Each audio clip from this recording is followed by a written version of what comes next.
투자의 천재, 자수성가의 아이콘, 앞으로의 도전은 이 남자의 조언과 투자 철칙을 따라가세요. 가장 열악한 동네에서 주머니에 있던 단 4만 원으로 시작해 무려 6조 원의 가치를 만든 한 남자가 있습니다. 그의 이름은 데이먼드 존. 자수성가의 아이콘이라고 불리는 그는 현재 수천억 원대의 자산가, 사업가, 그리고 샤크탱크라는 투자 프로그램의 투자자로서 많은 사람들의 인생을 바꾸고 있습니다. 큰 성공을 위해 많은 돈으로 시작할 필요는 없습니다. 그저 주머니에 잡히는 돈으로 시작해도 충분히 성공할 수 있어요. 이렇게 조언하는 데이먼드. 이번 영상에선 그의 성공 스토리와 무에서 유를 창조한 그의 투자 철칙들을 여러분과 함께 나눠보려고 합니다. 그는 부족한 것 없는 어린 시절을 보냈다고 합니다. 하지만 데이먼드가 10살이 되던 해 부모님이 이혼을 하며 그의 인생도 뒤틀리죠. 그는 이렇게 말해요. 10살 때 집을 떠나던 아버지의 뒷모습이 제가 본 마지막 모습입니다. 그 뒤로 한 번도 아버지를 본 적이 없어요. 그리고 어머니와 저에겐 힘든 시간이 찾아왔죠. 그렇게 데이먼드와 그의 어머니는 뉴욕에서 가장 위험한 동네로 이사를 해야 했습니다. 어머니는 3개의 직장을 다니셨고 어렸던 데이먼드에게 이런 부탁을 하셨다고 해요. 데이먼드, 미안한데 너가 집안일을 도와줄 수 있겠니? 엄마에겐 도무지 시간이 나지 않는구나. 강하게만 보였던 어머니의 약한 모습에 그는 너무나도 어린 나이에 철이 들어버리고 맙니다. 저도 제 또래의 아이들처럼 살고 싶었습니다. 동네에선 힙합이 유행했기에 친구들은 래퍼나 브레이크 댄서가 되고 싶어 했어요. 그리고 그런 아티스트들처럼 옷과 신발을 사 신었죠. 하지만 전 그런 옷과 신발을 살 형편이 아니었습니다. 친구들과 함께 놀고 싶었지만 제겐 그보다 더 중요한 해야 할 일들이 있었거든요. 그렇게 그는 10살의 아이들이 가질 법한 꿈을 뒤로하고 어린 나이에 여러 가지 일을 닥치는 대로 해나갔습니다. 전단지를 돌리기도 했고 전기기사의 조수를 했어요. 겨울엔 남의 집 앞 눈을 치워주며 돈을 벌거나 연필을 팔면서 용돈을 마련했다고 합니다. 그리고 집에 와서는 어머니를 기다리며 집에 있던 뉴욕타임즈를 매일 읽었다고 해요. 어머니는 저에게 항상 이런 말씀을 하셨습니다. 아들아, 내가 배운 게 없어서 가르쳐줄 수도 없고 선생님들을 붙여서 가르쳐줄 돈도 없으니 너는 항상 책이나 비슷한 분야의 일을 하는 사람에게 물어보며 배워야 해. 그리고 책을 통해 배운 것들은 실제로 도전해보렴. 똑같진 않겠지만 비슷한 방법으로 시도해봐. 모든 배움은 실수를 통해 이루어진단다. 어머니의 이런 조언 덕분에 데이먼드는 독립심을 가지고 배움을 받아들였습니다. 그리고 항상 멘토를 찾아다녔죠. 그리고 고등학교에 올라가서는 격주마다 학교에 가는 프로그램에 등록했어요. 그렇게 한 주는 학교에 가고 한 주는 식당과 또 운전기사 일까지 병행했다고 합니다. 그는 그때 당시를 이렇게 회상합니다. 저에겐 난독증이 있었고 공부는 맞지 않았어요. 대학을 갈 형편도 되지 않았죠. 그렇게 어머니를 위해 모든 걸 포기하고 저는 식당에서 일을 계속 해나갔습니다. 하지만 제 마음속에선 이런 생각이 들곤 했습니다. 나는 내 평생을 식당에서 보내기 위해 태어나지 않았어. 비록 지금은 여기에서 일을 하지만 분명 더 큰 일을 이루는 사람이 될 거야. 이처럼 데이먼드는 항상 마음 한켠에 사업가라는 꿈을 가지고 있었다고 해요. 하지만 뭘 어떻게 해야 하는지 도무지 갈피를 잡지 못하고 있었습니다. 그러던 어느 날 한 매장에서 그는 인생의 터닝포인트를 만들게 됩니다. 한 매장에서 스키를 탈 때 쓰는 비닐을 봤습니다. 그런데 가격이 말도 안 되게 비싸더군요. 오죽하면 저도 모르게 이런 말이 나왔어요. 내가 만들어도 이것보다 훨씬 싸게 만들 수 있겠는데? 그리고 이 순간 제 인생이 바뀌기 시작했습니다. 그는 매장을 나오자마자 집에서 어머니에게 재봉틀 만지는 법을 배웠고 모아뒀던 $40의 전 재산으로 저렴한 실드를 구매해 80개의 모자를 만들었습니다.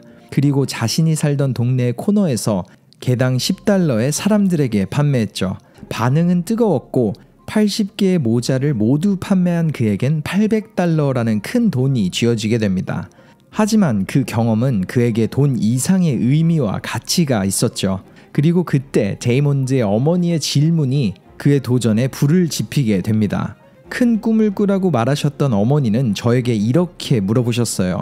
모자도 파는데 티셔츠도 팔아보는 게 어떠니? 그래서 저는 티셔츠와 모자를 팔려면 매장을 열어야 할 거라고 말했더니 어머니는 이렇게 대답하셨죠. 이미 많은 사람들이 매장을 가지고 있는데 아들도 굳이 매장을 열어야 할 이유가 있을까? 차라리 이미 존재하는 매장들에 너의 제품을 주고 너가 자는 동안에도 그 사람들이 너의 제품을 팔아주면 어떨까? 그렇게 데이몬드의 생각을 넓힌 어머니의 조언에 그는 자신의 패션 브랜드를 만드는 한 가지 큰 꿈이 생기게 됩니다. 그리고 그 타이밍 또한 너무도 좋았죠. 당시 미국의 상황은 유색인종인 아프리칸 아메리칸들에게 심한 차별이 쏟아졌거든요. 당시 들리던 소문을 그는 이렇게 말합니다. 타미 hil피거는 아프리칸 아메리칸을 싫어한다고 말했고 랄프 로렌도 슬럼가처럼 형편이 어려운 동네의 사람들을 싫어한다더군요. 심지어 팀버랜드는 뉴욕타임즈에 흑인을 비하하며 이런 기사를 냈어요. 우리의 신발은 마약 판매상 같은 그 사람들을 위해 만든 것도 아니고 그들에게 판매를 하기도 싫다. 물론 그 말들이 그저 루머였을 수도 있지만 이런 생각이 저와 제 친구들의 마음 한켠에 자리 잡았죠. 그럼 그 사람들, 아니 나 같은 사람들의 옷은 누가 만들지? 이런 의문을 가진 그는 과거 10살의 자신을 떠올립니다. 힙합 문화를 동경했고 래퍼, 댄서 같은 아티스트가 되고 싶었지만 포기해야만 했던 자신, 그리고 그들이 입던 옷과 신발을 가질 형편도 안 됐던 자신의 모습을 생각해냈죠. 그렇게 자신이 가졌던 고통과 슬픔을 꺼낸 데이몬드, 그는 한 가지 다짐을 하게 됩니다. 어릴 적 내 꿈도 이룰 수 있고 과거의 나처럼 어려운 친구들에게 내가 가지지 못했던 걸 줄 수 있는 기회를 만들어 보면 어떨까? 그렇게 그는 For Us, By Us의 약자를 따 FUBU라는 브랜드를 만듭니다. 자신과 같은 아프리칸 아메리칸이 만드는 문화를 퍼뜨리고 또 힙합을 사랑하는 사람들을 위한 브랜드였죠. 자신만의 브랜드를 만들겠다는 꿈을 이룬 데이몬드. 물론 그의 인생은 순식간에 바뀌진 않았습니다. 브랜드를 만들었지만 투자할 돈이 없었기에 데이몬드는 계속 모자를 만들고 팔면서 저녁에는 식당에서 서빙을 해나갔습니다. 그리고 모인 돈으로 티셔츠 프린팅을 배우고 동네 친구들과 티셔츠를 판매하기 시작했죠. 그렇게 사업은 점차 커져갔고 하키 유니폼과 티셔츠를 구매해 로고를 프린팅한 후 아직 유명하진 않지만 유망한 힙합 아티스트들에게 입히며 광고 효과로 브랜드의 입지를 넓혀가기 시작해요. 물론 중간중간 무려 2번의 파산 위기가 닥치고 그는 브랜드를 포기하려 했었지만 주변 사람들의 응원에 다시 일어났습니다. 그는 말해요. 수많은 실수와 실패를 반복하며 방법들을 배워나갔습니다. 그렇게 우여곡절 끝 2년 만에 제 브랜드의 옷들은 30개의 힙합 뮤직비디오에 나왔어요.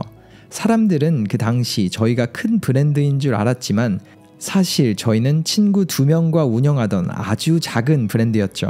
그렇게 유명세를 얻은 데이몬드의 브랜드는 다양한 트레이드 쇼에 참석하게 되었고 라스베거스에서 열린 한 트레이드 쇼에서 대박을 터뜨리게 됩니다. 무려 3억 원어치의 주문을 받았고 미국 대형 백화점 메이시스에 입점 계약을 하게 되거든요. 그는 말합니다. 하지만 집에 돌아온 저는 그게 대박이 아니라 위기라는 걸 처음 깨닫게 됐습니다. 직원은 제 친구 2명이었고 수억 원어치의 옷을 제작할 돈도 없었거든요. 그렇게 저는 모든 은행과 투자자를 찾아다녔습니다. 30곳 가까이를 돌아다녔는데 모두 저를 내쫓더군요. 저는 지푸라기라도 붙잡는 심정으로 남은 모든 돈을 써서 뉴욕타임즈의 제조업 파트너를 찾는 광고를 냈습니다. 그리고 정말 놀랍게도 기적이 일어났어요. 데이몬드가 낸 신문 광고를 보고 나서 그에게 연락을 준 회사는 다름 아닌 삼성섬유였다고 합니다. 그렇게 자신의 집을 담보로 돈을 빌리고 삼성과의 협업을 성공적으로 이뤄냈죠. 그리고 당시를 대표하던 윌 스미스, 비욘세, LL 쿨 제이 등 엄청난 셀러브리티들이 그의 브랜드를 입으며 FUBU는 놀라운 성장 곡선 위에 올라타게 되죠. 1998년엔 무려 한화로 4천억이 넘는 매출을 올렸어요. 그는 말합니다. 그 당시 저에겐 FUBU라는 딱 한 번의 기회가 있었던 겁니다. 그래서 절대 포기할 수가 없었죠. 그렇게 저는 한국, 일본을 포함한 아시아와 중동 등으로 영역을 넓혔고 옷을 판매하는 브랜드에서 엔터테인먼트 레이블을 만들어 아티스트들을 돕기도 했습니다. 물론 그의 도전은 거기서 끝나지 않았습니다. 이 외에도 수많은 사업들을 도전했고 또 투자자로서 성공하며 현재는 5천억대 자산가가 되었죠. 그리고 샤크탱크라는 투자자를 찾는 프로그램에서 데이몬드가 보여주는 그의 투자 철학은 많은 사람들을 놀래킵니다. 그는 부자들을 부자로 만들지도 혹은 중산층을 부유하게 만들지도 않거든요. 마치 과거의 자신을 보는 것처럼 그저 가난이라는 늪에 빠져 누군가의 도움 없이는 벗어나지 못하는 사람들에게 자신의 손을 뻗어 도움을 주곤 합니다. 그리고 데이몬드는 한 인터뷰에서 무에서 유를 창조하게 만든 자신의 2가지 투자 철칙을 이렇게 공유했죠. 저는 투자를 하기 전에 가장 먼저 이 질문을 묻습니다. 만약 이 사업이나 서비스가 내 삶에서 사라진다면 영향을 끼치는지, 즉 저는 제 삶에 없어지면 안 될 것들에 투자를 해요. 제가 초기에 투자했던 아마존, 테슬라도 마찬가지고 근래에는 쇼피파이를 이 이유 때문에 투자했죠. 많은 매장들이 사라지고 있는 지금 이 시점에 온라인 이커머스를 쉽게 만들 수 있도록 돕는 쇼피파이가 없다면 제 삶에 위기가 올 것 같았죠. 이처럼 제가 투자하는 모든 회사들은 제 삶에서 없어지면 문제가 생길 그런 회사들입니다. 이런 그의 인사이트는 주식 천재 피터 린치와 투자계의 거장 워렌 버핏도 비슷하게 나눈 적이 있습니다. 짧은 시점을 보는 게 아닌 오랜 시간 장기간 투자할 회사를 찾을 땐 항상 우리의 삶 속에 이미 깊숙이 들어와 있는 그런 제품이나 서비스를 찾는 투자 철칙을 만들어 보세요. 4만 원으로 6조 원의 가치를 만든 데이몬드의 2번째 투자 철학, 80대 20은 알고 투자해라. 그는 말합니다. 80대 20, 파레토의 법칙. 모든 회사에는 80%의 성과를 만드는 20%의 제품이나 서비스가 존재합니다. 그렇기에 많은 걸 이해하지는 못하더라도 그 20%의 서비스 혹은 제품은 무조건 이해해야 합니다. 그것도 모른 채로 투자를 하는 것은 마치 갬블링을 하는 것과 같아요. 실제로 제 사업이 성장한 이유도 80%의 매출을 만드는 20%의 제품들만 유지하려 했기 때문입니다. 데이몬드가 푸브를 운영할 때도 자신의 다른 사업들을 키워갈 때도 그는 항상 고객들이 찾는 20%만을 유지했습니다. 옷의 색상, 로고의 크기, 제품의 스타일 등 고객들이 찾는 베스트셀러만을 유지했고 또 그 베스트셀러들의 유행이 식으면 그중 더 나은 것들만 유지하며 그런 식으로 사업을 키워나갔습니다. 즉 내가 투자하는 회사 혹은 내가 가진 제품의 정확한 특성과 고객들의 반응을 꾸준히 살펴야 합니다. 그래야 성공적인 투자가 유지되니까요. 그리고 마지막으로 그는 모두에게 이런 조언을 남겼습니다. 제 성공에 가장 큰 영향을 끼친 건 저의 주변에 있던 사람들이었습니다. 그들에게 많은 걸 배운 저는 정말 운이 좋은 사람이죠. 그리고 제 마지막 조언은 제 어머니가 해주셨던 말처럼 세상을 배워나가는 것에는 2가지 방법이 있다는 겁니다. 책으로 배워나가는 것과 멘토를 통한 방법. 그리고 이 둘 중 어떤 경로로 나아가든지 당신은 무언가 잃어볼 때 큰 깨달음을 얻을 겁니다. 제 영상을 보는 미래의 스티브 잡스, 일론 머스크 같은 사람들이 꼭 이 부분을 알고서 나아갔으면 좋겠습니다. 이번 영상 40달러로 6조 원의 가치를 만든 남자 데이몬드 존의 스토리와 투자 철칙, 빠르게 바뀌는 세상 속에서 항상 올바른 투자처를 찾아온 그의 인사이트가 많은 분들에게 영감을 줬길 바라며 영상을 마칩니다. 세계에서 가장 부유한 여성 중 한 명, 세계 최초로 작가 억만장자가 된 여자, 그리고 역사상 가장 큰 프랜차이징이자 소설과 영화사의 모든 기록을 갈아치운 해리포터를 만든 사람, J.K. 롤링을 설명하는 수식어입니다. 이런 엄청난 성공을 이룬 조앤, 하지만 그녀의 과거는 너무나도 어두웠습니다. 이번 영상에선 극한의 상황에서 피어난 꽃 조앤 롤링의 성공 스토리를 여러분과 함께 나눠보려고 합니다. 그녀는 영국의 작은 시골 마을에서 태어났습니다. 그녀가 자란 그 동네에는 부자라곤 단 한 명도 없었고 모두가 똑같은 벽지를 쓰고 옷을 입는 너무나도 지루한 곳이었다고 합니다. 그리고 그런 수많은 가정 중 19살의 어린 부모님으로부터 태어난 조앤. 그렇게 책으로 넘쳐나는 행복한 가정에서 여동생과 함께 4식구가 살아갔죠. 그녀는 말합니다. 어린 시절부터 전 책 읽는 걸 좋아했어요. 6살에는 처음으로 레빗이라는 이야기를 만들어 2살 어린 여동생에게 들려주기도 했죠. 그때부터 저에겐 스토리를 쓰는 재주가 있다는 걸 느꼈습니다. 이처럼 그녀는 소심하고 자신이 없는 아이였지만 이야기 쓰는 걸 좋아하고 재능이 있었다고 해요. 그리고 그녀의 상상력은 많은 선생님들을 놀라게 했죠. 심지어 해리포터에 등장하는 수많은 장소와 캐릭터들이 그녀가 자라온 곳 혹은 만난 사람들을 모티브로 만들었다고 합니다. 그렇게 조앤이 행복하기만 했던 시절, 하지만 중학교에 들어가며 행복했던 일상에 점점 절망과 우울이 드리우기 시작합니다. 친구들은 그녀를 따돌리기 시작했고 그녀에게 학교는 더 이상 행복한 공간이 아닌 피하고 싶은 그런 공간이 됩니다. 그녀는 말해요. 해리포터 속 헤르미온느라는 캐릭터는 사실 11살 당시의 제 모습이었습니다. 똑똑했지만 모든 아이들이 절 싫어했죠. 물론 그 모습이 지금도 자랑스럽진 않아요. 그런 부당한 대우 속에서도 조앤은 자신을 믿어주는 한 선생님을 잘 따랐고 그 선생님은 그녀에게 정확한 글을 쓰는 법과 문장을 구성하는 법을 가르쳤다고 해요. 그리고 힘든 시간을 보낸 그녀가 15살이 되던 때 학교가 아닌 가정에서도 어려운 상황이 시작됩니다. 그녀의 어머니가 고병원성 바이러스에 걸리며 온몸의 면역 체계가 망가지게 되거든요. 그 여파로 어머니는 직장을 그만두고 집에 머무르며 아버지와의 불화가 시작됐죠. 그녀는 당시 상황을 이렇게 회상합니다. 온 세상이 하루아침에 제게 등을 돌리더군요. 친구처럼 지내며 둘도 없던 어머니는 온데간데 없이 사라지셨죠. 그렇게 아버지와는 말도 하지 않았고 학교에서 고통받던 저를 반겨주던 집이라는 공간이 저에게 가장 어려운 공간이 됐습니다. 학교에선 왕따를 당해 많이 힘들었지만 집에 돌아오는 게 더 싫었다는 조앤. 그렇게 착하기만 했던 조앤의 방황이 시작됩니다. 웃음이 있어야 할 입가엔 담배가 대신했고 그녀의 예쁜 눈은 온통 검은 메이크업에 묻혀 사라졌죠. 그렇게 조앤은 록밴드에 들어가 일탈을 즐깁니다. 그 당시 제가 가장 좋아했던 순간은 친한 친구의 포드 자동차를 타고 드라이브를 할 때였어요.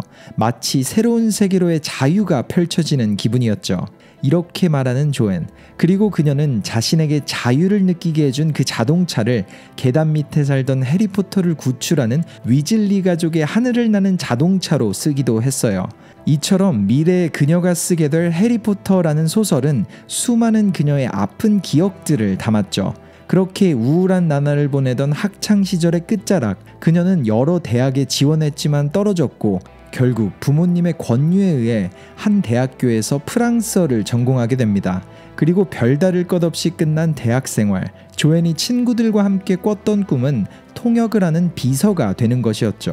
그리고 그녀는 자꾸 떨어지는 면접을 봐가면서도 파트타임으로 일을 했고 다시 펜을 잡습니다. 그녀는 말해요. 제가 한평생 하고 싶었던 일은 소설을 쓰는 것이었습니다. 하지만 부모님의 반대가 너무도 심했죠. 부유한 집안도 아니고 두 분 모두 대학을 나오시지도 않았기에 소설가를 이렇게 설명해 주셨습니다. 조앤, 창의적인 글을 쓰면서 사람들을 웃게 하는 건 좋지만 그런 일을 한다면 평생 대출금에 허덕이고 연금도 못 받는 추한 삶을 살게 될 거야. 이런 부정적인 부모님의 반응 때문에 그녀는 부모님께 글을 쓰는 걸 비밀로 하고 직장 점심시간을 쪼개서 소설을 쓰기 시작했어요. 그리고 1990년의 어느 날 그녀에게도 터닝포인트가 찾아옵니다. 교제를 하던 남자친구가 맨체스터로 이사를 가서 그녀는 자주 기차를 타고 이동을 했는데 그날은 열차가 무려 4시간이나 연착이 됐었죠. 그렇게 멍하니 플랫폼에 앉아있던 그녀에게 한 가지 아이디어가 찾아옵니다. 자신이 마법사인 줄도 몰랐던 아이가 마법 학교에 가려고 기차를 기다린다. 이렇게 불현듯 그녀의 머릿속에 찾아온 스토리. 펜으로 적고 싶었지만 펜이 없었던 그녀는 가만히 앉아 4시간이나 연착된 기차를 기다리며 상상 속에서 이야기를 만들어 갔습니다. 마법 학교에 가는 그 아이의 이름을 해리로 지었더니 헤르미온느, 론, 그리고 다른 캐릭터들이 쏟아졌어요. 그리고 호그와트라는 학교와 선생님들도 마찬가지로 기차를 기다리는 시간 동안 모든 스토리가 쉼없이 제 머릿속을 채워갔죠. 그렇게 그녀는 집에 도착해서 그 이야기를 펜과 종이에 옮겼고 그렇게 해리포터, 마법사의 돌이 시작됐습니다. 그녀는 당시 그 느낌을 인터뷰에서 이렇게 표현했죠. 그때 그 느낌은 말로 표현할 수가 없어요. 누군가를 만났을 때 그 사람이 나와 평생을 함께하게 될 거라는 그런 운명적인 느낌이 제 온몸에 차올랐죠. 그렇게 그녀가 6개월간 몰래 소설을 써가던 어느 날 조앤에게 어머니가 돌아가셨다는 끔찍한 소식이 들려옵니다. 그렇게 안 그래도 멀었던 아버지와의 관계는 멀어지고 어머니에게 숨겨왔던 비밀에 죄책감이 들었죠. 그녀는 그 아픈 기억을 이렇게 말합니다. 제가 가진 가장 큰 후회는 어머니에게 소설을 쓴다고 말하지 않았던 거예요. 어머니가 해리포터의 존재도 모르고 돌아가셨다는 사실이 저는 너무도 안타깝습니다. 그리고 그녀는 사랑하는 사람을 잃은 부분을 해리포터의 가장 첫 편에 생생히 적어내려갔습니다. 볼드모트라는 악당에게 부모님을 잃은 해리의 모습, 그리고 문득 거울에 비친 부모님을 보는 아른한 해리의 눈빛들이 사실 그녀의 고통이었죠. 이처럼 어머니의 죽음은 그녀의 글에 드러나기 시작했습니다. 사랑하는 사람의 죽음과 그 사람의 빈자리, 그 공허함과 후폭풍들을 글로 표현했죠. 그녀는 말합니다. 마법사 아이 해리포터에 대한 제 집착은 더 심해졌습니다. 그렇게 직장 점심시간이 아닌 업무 시간에도 글을 썼고 직장에서는 그런 절 좋아해 주지도 않았어요. 그렇게 여러 번 해고를 당하기도 했습니다. 나아질 줄을 모르던 그녀의 일상, 심지어 남자친구와의 이별까지 겪은 그녀는 줄곧 살아온 영국을 떠나 포르투갈로 이주를 했습니다. 새로운 시작을 위해서 말이죠.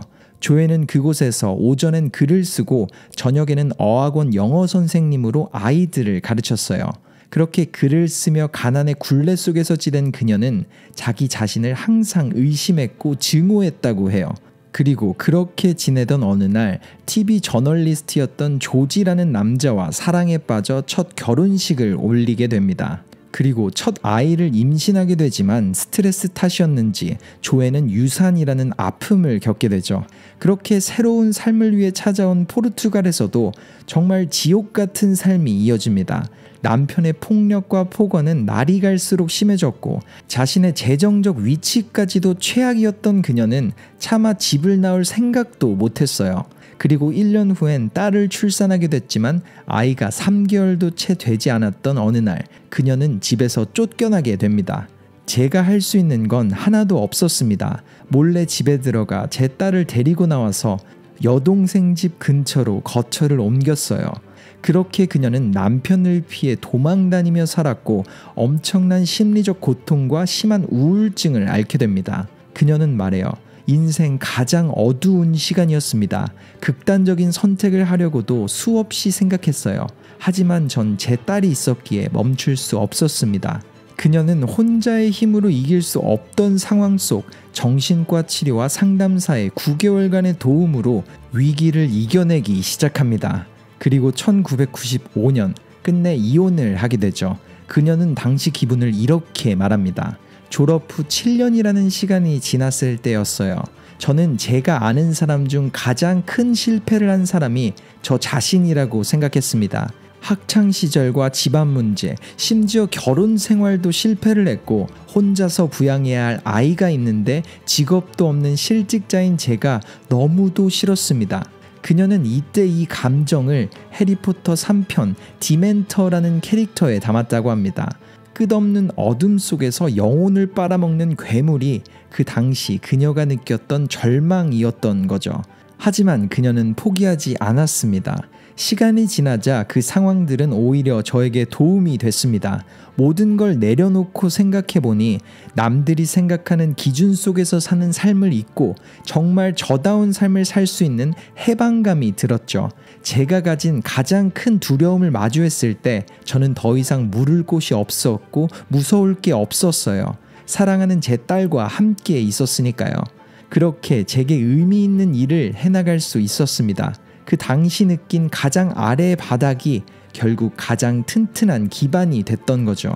그녀는 싱글맘의 기초생활 수급 대상이 되어서 정부 보조금으로 생계를 유지해 나갔습니다. 최악의 동네에 겨우 구한 집에는 쥐가 들끓었고 노숙자 바로 직전에 가난한 생활을 이어갔죠. 그렇게 써내려간 해리포터라는 스토리. 저는 매일 카페에 가서 글을 썼고 제 딸은 그 옆에서 쪽잠을 자곤 했습니다. 이렇게 시간은 지나 1권의 세 번째 챕터를 만든 조앤. 그녀는 드디어 자신이 6년 동안 쓴 글을 출간할 출판사를 찾으려 발품을 팔기 시작했습니다. 하지만 수년간의 노력의 보상은커녕 또 다른 실패를 마주하게 됐죠. 그녀가 쓴 해리포터라는 소설은 그 당시 영국의 상황과 전혀 상반되는 책이었거든요. 해리포터와 마법사의 돌이라는 제목부터 당시의 정치적 올바름과 정반대인 기숙학교 호그와트, 일반 청소년 도서보다 2배는 더 많은 페이지까지, 그렇게 그녀는 12곳의 출판사에서 모두 거절을 당합니다. 하지만 블룸베리라는 아주 작은 출판사에서 그녀의 스토리를 이해해준 8살짜리 은인을 만나게 되죠. 그 당시 출판사의 총책임자는 8살이었던 자신의 딸에게 해리포터 원고를 줬다고 합니다.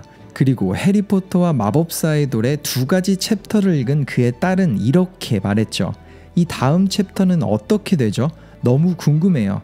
그렇게 총책임자는 그녀의 스토리를 구매했고 1,500파운드의 원고료를 지급합니다. 6년 동안 생사를 오간, 아니 그녀의 평생의 도전 끝 얻게 된 하나로 400만 원이라는 돈. 그리고 출판사 측은 조앤에게 이렇게 조언했죠. 이 책을 출간해보긴 하겠지만 큰 성공을 하긴 힘들 거예요. 아마 다른 직장을 찾아보는 게 나을 겁니다. 그리고 그 돈을 받았던 당시의 상황을 조앤은 이렇게 기억합니다. 그 출판사가 제 책을 구매하겠다고 한 순간은 제 딸이 세상에 태어난 순간 다음으로 가장 기뻤던 순간이었습니다. 하지만 그녀가 느꼈던 그 성공의 순간은 사실 아주 작은 시작에 불과했습니다. 1997년 해리포터가 출간되고 1년이 채 되지 않은 시점, 그녀는 모든 어워드를 휩쓸었고 해리포터는 엄청난 입소문을 탔습니다. 그리고 이탈리아의 한 북페어에서 전 세계 아이들에게 사랑받을 특별한 책을 찾던 대형 출판사 스콜라스틱의 눈에 들어옵니다. 그리고 스콜라스틱은 조앤에게 10만 달러의 판권료를 지불하고 미국의 해리포터를 출간하게 됩니다. 그리고 그 소식을 들은 그녀는 오히려 무서웠다며 한 인터뷰에서 이렇게 말했죠. 세상이 저에게 등을 졌다고 생각하며 평생을 살다 보니 좋은 소식이 들려와도 오히려 걱정과 스트레스가 쌓이더군요. 그렇게 어느새 그녀는 항상 불안하고 불행했던 인생 속 좋은 소식을 즐기지도 못하는 그런 사람이 되어 있었습니다. 하지만 그 좋은 소식은 끊임없이 들려오기 시작합니다. 1998년 미국에 소개된 해리포터는 말 그대로 대박이 났고 10개월간 80만 부가 판매됐습니다. 그리고 워너브라더스와 영화 계약도 체결했죠. 그녀는 곧바로 7개의 시리즈를 써내려가기 시작했습니다. 어깨엔 엄청난 부담감이 있었기에 4편의 한 챕터는 13번이나 수정했다고 했지만 해리포터는 이제껏 존재한 적 없던 성공을 이뤘습니다. 미국으로만 봤을 때 1편은 100만 부를 판매하는데 1년이 걸렸지만 2편 비밀의 방은 10일 만에 100만 부를 팔았고 3편 아즈카반의 죄수는 3일 만에 100만 부를 올렸습니다. 그렇게 출간할 때마다 신기록을 세웠던 시리즈는 7편 죽음의 성물에서 첫날 전세계 1100만 부를 판매했죠. 심지어 해리포터 시리즈가 영화로 제작되었을 때도 7개 시리즈 모두 개봉 즉시 1위 자리를 빼앗았고 매번 세운 신기록들이 무려 10년 넘게 유지됐죠. 그렇게 해리포터는 역사상 가장 큰 소설, 영화 프랜차이즈가 되었습니다. 그리고 조앤 롤링은 작가 최초로 억만장자라는 타이틀을 가졌습니다. 또한 그녀는 2001년 닐 머레이라는 의사와 재혼을 했고 2명의 아이를 더 낳으며 성공적인 아내이자 사랑스러운 어머니의 역할도 완벽하게 해내고 있어요. 그녀는 하버드의 졸업 연설에서 인생이라는 도전을 앞둔 학생들에게 이런 조언을 말하기도 했습니다. 힘듦과 고난을 통해 지혜와 힘을 얻게 될 겁니다. 그리고 그런 힘든 시간이 없다면 진정한 자신을 찾지도 알지도 못하고 인생은 끝나고 말 거예요. 그리고 세상이 당신을 시험할 때 그렇게 찾게 된 당신의 모습은 이 세상 그 어떤 것보다 소중하고 값어치가 있을 겁니다.